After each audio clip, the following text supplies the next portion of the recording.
Guys, welcome back to my YouTube channel. ഇന്ന് നമ്മൾ ഉണ്ടാക്കാൻ വേണ്ടി പോകുന്നത് വെള്ളരിക്ക കറിയാണ്. വെള്ളരിക്ക തേങ്ങ അരച്ച മോരൊക്കെ അയച്ചിട്ടുള്ള ഒരു കിടിലൻ കറിയാണ്. വളരെ ടേസ്റ്റി ആയൊരു കറിയാണ്. അതിനായിട്ട് നമ്മൾ വെള്ളരിക്കയാണ്, നല്ല നാടൻ വെള്ളരിക്ക ഒരു അരക്കഷ്ണം എടുത്തിട്ടുള്ളൂ. ഇത് നമുക്കിതുപോലെ കട്ട് ചെയ്തിട്ടെടുത്തിട്ടുണ്ട്. കട്ട് ചെയ്ത് വാഷ് ചെയ്തതാണ്. തൊലിയൊന്നും കളയണ്ട, നല്ല നാടൻ വെള്ളരിക്കയാണ്.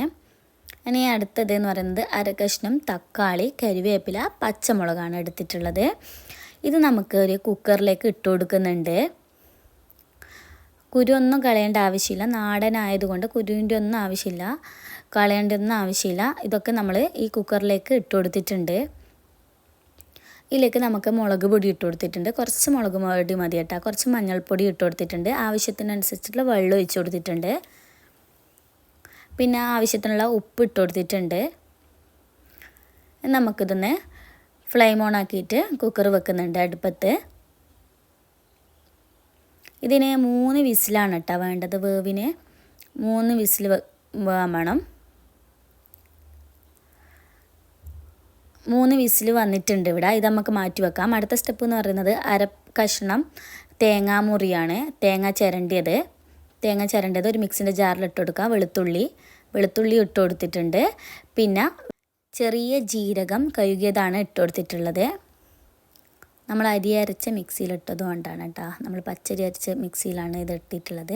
പിന്നെ ഇതിനകത്തേക്ക് കുറച്ച് നാടൻ മോരാണ് കേട്ടോ. മോര് കൂടി കുറച്ച് ഒഴിച്ച് കൊടുത്തിട്ടുണ്ട്. ഇനി നമുക്കിതൊന്ന് നല്ല പോലെ ഒന്ന് അരച്ചെടുക്കണം. അരച്ചതിന് ശേഷം നമുക്ക് കുറച്ച് വെള്ളം ഒഴിച്ച് കൊടുത്താൽ മതി. കുറച്ച് വെള്ളം ഒഴിച്ച് കൊടുത്തിട്ട് നമുക്ക് വീണ്ടും ഇതുപോലെ ഒന്ന് അരച്ചെടുക്കേണ്ടതുണ്ട്. അതവിടെ മാറ്റി വെക്കാം. ഇനി അടുത്ത സ്റ്റെപ്പിലേക്ക് കിടക്കാം. ഫ്ലെയിം ഓൺ ആക്കിയിട്ട് ചട്ടി വെച്ചിട്ടുണ്ട്. ചട്ടി ചൂടായതിന് ശേഷം വെളിച്ചെണ്ണ ഒഴിച്ച് കൊടുക്കാം. വെളിച്ചെണ്ണ ചൂടായതിന് ശേഷം കടുക് ഇട്ട് കൊടുത്തിട്ടുണ്ട്. കടുകൊക്കെ പൊട്ടിയതിന് ശേഷം നമ്മൾ കരിവേപ്പില ഇട്ട് കൊടുത്തിട്ടുണ്ട്. കരിവേപ്പില ഇട്ടതിന് ശേഷം നമ്മൾ നേരത്തെ കുക്കറിൽ വേവിച്ച 3 വിസിലൊക്കെ വന്നിട്ട് വേവിച്ച വെള്ളരിക്ക ഉണ്ടല്ലോ, അത് നമ്മൾ ഇതിലേക്ക് ഒഴിച്ചു കൊടുക്കാം.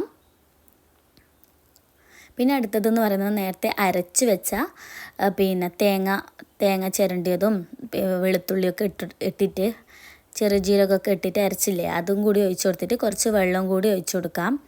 വെള്ളം എത്രയാണോ വേണ്ടത് അതിനനുസരിച്ചിട്ട് ഒഴിച്ചു കൊടുത്താൽ മതി. എന്നിട്ട് നല്ലപോലെ ഒന്ന് മിക്സ് ചെയ്യാം. ഇനി നമുക്കിതൊന്ന് നല്ലപോലെ മിക്സ് ആയിട്ടുണ്ട്. ഇനി നമുക്കിതൊന്ന് അടച്ച് വെക്കാം. 10-20 മിനിറ്റ്, ഒരു 10-15 മിനിറ്റ് മതി ഇത് വേകാൻ വേണ്ടിയിട്ട്. നല്ലപോലെ വെള്ളം വറ്റിച്ചിട്ട് വേണമെങ്കിൽ പിന്നെ അങ്ങനെ വേണ്ടവർക്ക് വെക്കാം. ഇത് നല്ലപോലെ വറ്റിയിട്ടുണ്ട്. ഇതാണ് നമ്മളെ കറി ഇവിടെ റെഡി ആയിട്ടുണ്ട്. നല്ല ടേസ്റ്റി ആയ കറിയാണ്. ചോറിനൊക്കെ നല്ല ടേസ്റ്റാണ് ഈ കറി കൂട്ടിയിട്ട് ചോറ് കഴിക്കാൻ വേണ്ടിയിട്ട്. എല്ലാവരും ഒന്ന് ട്രൈ ചെയ്ത് നോക്കണം. വീഡിയോ ഇഷ്ടപ്പെട്ടാൽ ലൈക്ക് ചെയ്യാനും ഷെയർ ചെയ്യാനും സബ്സ്ക്രൈബ് ചെയ്യാനും മറക്കല്ലേ. അടുത്തൊരു വീഡിയോയിൽ കാണുന്നത് വരെ ബൈ ബൈ.